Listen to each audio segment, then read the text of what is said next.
ಇವತ್ತು ನಾನು ಹೆಸರು ಕಾಳಿನ ಸುಕ್ರುಂಡೆಯನ್ನು ಹೇಗೆ ಮಾಡುವುದೆಂದು ತಿಳಿಸಿಕೊಡ್ತಾ ಇದ್ದೇನೆ.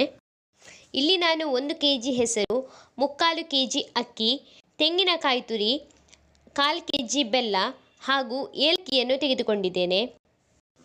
ಈಗ ಹೆಸರು ಕಾಳನ್ನು ಚೆನ್ನಾಗಿ ಫ್ರೈ ಮಾಡಬೇಕು. ಫ್ರೈ ಮಾಡಿ ಇದನ್ನು ಹುಡಿ ಮಾಡಿಟ್ಟುಕೊಳ್ಬೇಕು. ಈಗ ಅಕ್ಕಿಯನ್ನು ಸ್ವಲ್ಪ ಸ್ವಲ್ಪ ಹಾಕಿಕೊಂಡು ಈಗ ಫ್ರೈ ಮಾಡ್ತಾ ಇದ್ದೇನೆ. ಇದನ್ನು ಸಹ ಹುರಿದು ಹುಡಿ ಮಾಡಬೇಕು. ನಾನಿಲ್ಲಿ ಅಕ್ಕಿ ಹಾಗೂ ಹೆಸರು ಕಾಳನ್ನು ಹುಡಿ ಮಾಡಿ ಇಟ್ಟುಕೊಂಡಿದ್ದೇನೆ. ಒಂದು ಪಾತ್ರೆಗೆ ಬೆಲ್ಲವನ್ನು ಸಣ್ಣ ಸಣ್ಣ ತುಂಡುಗಳಾಗಿ ಮಾಡಿ ಹಾಕಿದ್ದೇನೆ. ಇದಕ್ಕೆ ನೀರು ಹಾಕಿ ಬೆಲ್ಲವನ್ನು ಕರಗಿಸಿಕೊಳ್ಬೇಕು. ಈಗ ಬೆಲ್ಲ ಚೆನ್ನಾಗಿ ಕರಗಿದೆ.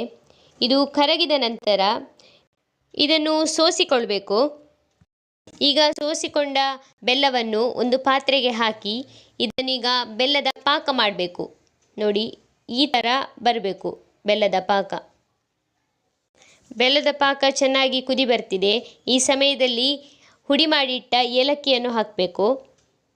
ನಂತರ ತೆಂಗಿನಕಾಯಿ ತುರಿಯನ್ನು ಹಾಕಬೇಕು. ನಾನಿಲ್ಲಿ 1 ತೆಂಗಿನಕಾಯಿಯನ್ನು ತೆಗೆದುಕೊಂಡಿದ್ದೇನೆ. ಇದನ್ನು ಹಾಕಿ ಚೆನ್ನಾಗಿ ಇದನ್ನು ಮಿಕ್ಸ್ ಮಾಡಬೇಕು. ಮಿಕ್ಸ್ ಮಾಡಿದ ನಂತರ ನಾವು ಹುಡಿ ಮಾಡಿಟ್ಟ ಅಕ್ಕಿ ಹುಡಿ ಹಾಗೂ ಹೆಸರು ಕಾಳಿನ ಹುಡಿಯನ್ನು ಹಾಕಿ ಚೆನ್ನಾಗಿ ಮಿಕ್ಸ್ ಮಾಡಬೇಕಿದನ್ನು.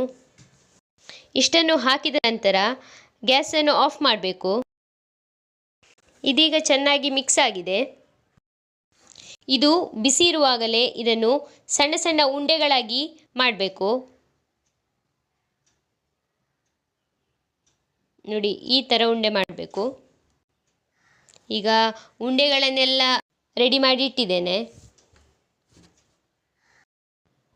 ಒಂದು ಪಾತ್ರೆಗೆ ಅರ್ಧ kg ಮೈದಾವನ್ನು ತೆಗೆದುಕೊಂಡಿದ್ದೇನೆ. ಇದಕ್ಕೆ 2 ಗ್ಲಾಸ್ ನೀರನ್ನು ಸಹ ಹಾಕಿದ್ದೇನೆ. ನೀರನ್ನು ಹಾಕಿ ಇದನ್ನು ದಪ್ಪ ಹದಕ್ಕೆ ಇದನ್ನು ಚೆನ್ನಾಗಿ ಕಲಸಿಕೊಳ್ಬೇಕು. ಇಷ್ಟು ದಪ್ಪ ಬರಬೇಕು. ಈಗ ತಯಾರಿಸಿಟ್ಟ ಉಂಡೆಯನ್ನು ಮೈದಾದ ಮಿಶ್ರಣಕ್ಕೆ ಹಾಕಿ ಇದನ್ನು ಎಣ್ಣೆಯಲ್ಲಿ ಫ್ರೈ ಮಾಡಬೇಕು.